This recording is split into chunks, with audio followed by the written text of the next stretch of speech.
Last season, after 23 EuroLeague rounds, Olympiacos had 12 wins and 11 losses. The team still reached the Final Four but lost there. 1 year later now, they lead the league with 16-7 record, and obviously there are two stars that have led this improvement. We have made plenty of videos about Sasha Vezenkov and even started his dribble count, but Evan Fournier just signed with Olympiacos this summer. And in fact, the Frenchman's improvement over the course of this season correlates strongly with Olympiacos' success, so let's see how Fournier fits in with the Reds and 5 different ways Giorgos Bartzokas uses him.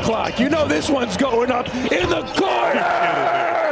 Evan Fournier! There were many skeptics about Olympiacos' choice to sign Evan Fournier this summer. I would say there was some pretty reasonable doubt behind it. The guard's last years in the NBA were pretty forgettable. He participated in only around 1/3 of all games, 59 out of 164. Tom Thibodeau barely had Fournier on court due to his defense. And after a move to Detroit, Evan had more consistent playing time but wasn't efficient, hitting only 37% of his field goals. When making a shot is your main attribute and that is not going well, no wonder a move to Europe was nearing. On top, Fournier did not have great Olympics for France. Amidst a turmoil with team's head coach due to stagnant offense, Fournier shot only 34% despite the hosts losing only to United States in a legendary final. There weren't many encouraging signs for the Olympiacos fans early either. In the first 6 rounds, the newly acquired guard averaged only 9.8 points, well below what was expected. 41% shooting from 2 and 32% shooting from 3 also did not help much, as the Greeks lost 3 times in only 6 matches. But what if I told you could have foreseen this slow start?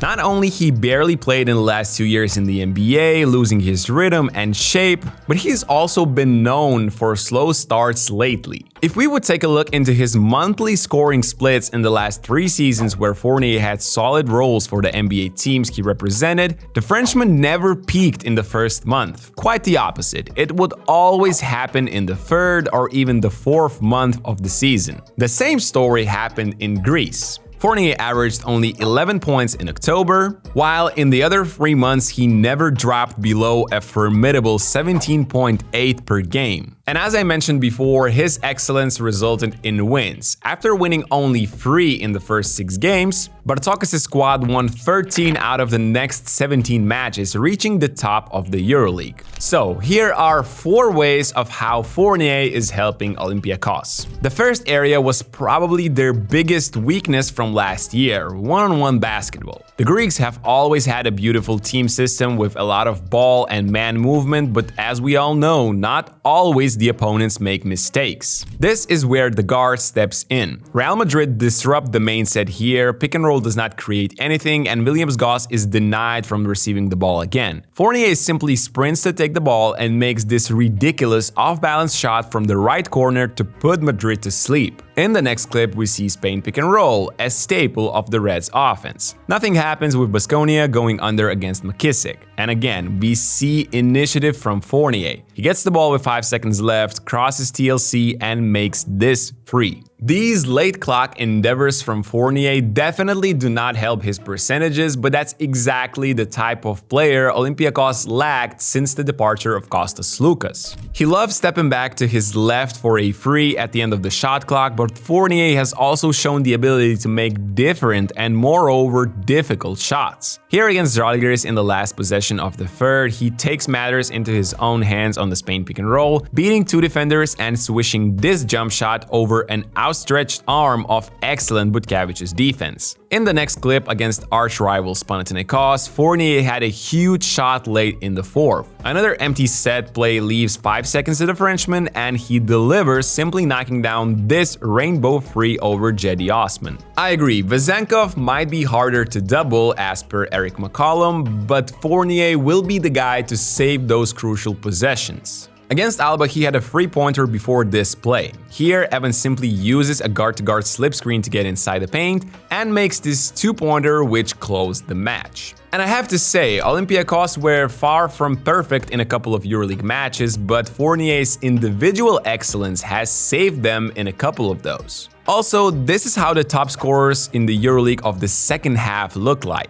Fournier is 4th with 10.5 and with the least amount of minutes on court played among the top 5. Before moving on to the other 3 super important factors, a quick shout out to the sponsor of this video, Rabona. They have the best odds for EuroLeague games, so make sure to check them out after this video. The link and all the information is in the description down below. Now, going back to the video, of course Bartzokas also utilizes Fournier in the most trademark Olympiacos way, off-ball situations. There are plenty of them, but these two are by far the most popular and most efficient, I would say. It all starts with a brush screen for a big. Then on the opposite side, a simple pin down for Fournier happens. Mustafa Fall is huge and it's not easy to get around his screen, so Fournier can simply raise up after catching the ball. Against Milano, Fournier thinks Gozer will go under so he doesn't curl immediately. After, guard drives in and that's a nice step over in the paint for the and one. This play has worked against multiple teams too, and in the fourth quarter against Panathinaikos, where Fournier had 10 points alone, it did too.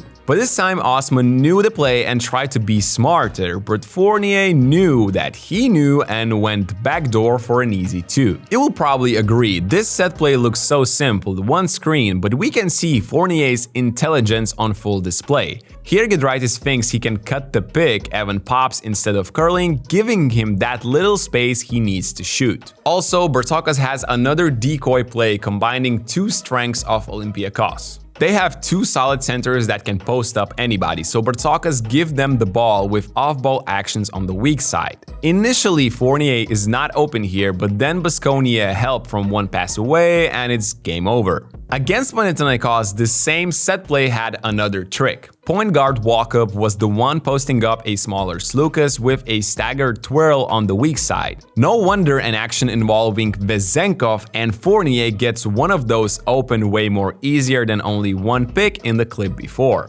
Lastly, combining 2 biggest superstars on this team often works wonders. Early pick here, and both Real defenders stay with Vezenkov because he's that big of a threat. These two are getting more reps together lately and it's been paying dividends. Because usually forwards use this short show in the pick and rolls, going back to Sasha quickly. As a result, Fournier gets an opportunity to drive to the rim. Also, Sasha Vezenkov is so good without the basketball, the opponents usually do not know what to expect from him. He might set the pick, he might not, as he slips here in this clip, and Fournier can attack and get into his patterned step back. In the next clip, he sets the pick, catching Fournier's defender, and since his own guy does not want to commit because he's afraid of Sasha's role, Fournier again is the guy capitalizing on this pick. After all, it's points for Olympiacos, but this is how Evan Fournier has made them a top team in the EuroLeague. Do you agree the Reds finally have all it takes to win the title this year? Let me know what you think in the comment section down below, and don't forget to drop a like if you enjoyed this video. Thanks for watching, and I'll see you in the next one.